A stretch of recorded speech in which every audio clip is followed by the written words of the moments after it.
So I'm Danny Jacobs. I have the honor of being president of Oregon Health and Science University.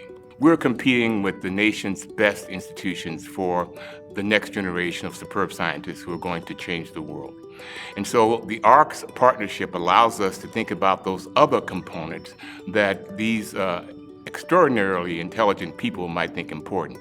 And we know from talking with them, and in many cases personal experience, that one of the things they're looking for is an answer to the question, what would it be like to live there while I'm attending my classes, doing my science? And what is the support in the community, and how will that help me and my family, if I have one, be most comfortable? So I think that's a really important component of the program.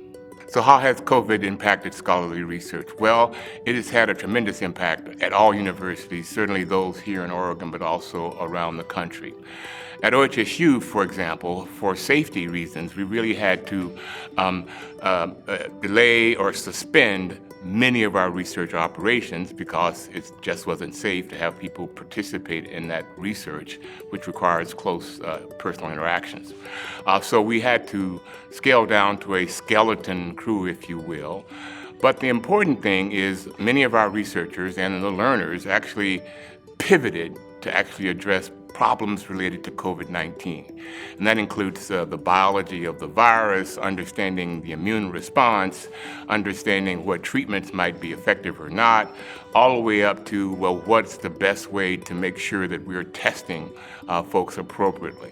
So that pivot was critically important. I think it speaks to the environment that's created by having these kinds of bright learners part of our university, if you will. And again, I think in terms of the support from ARCS, they get to hear from folks that say, no, we value what you're doing, we value it so much that we're supporting you in any way that we can. And I think that's tremendous.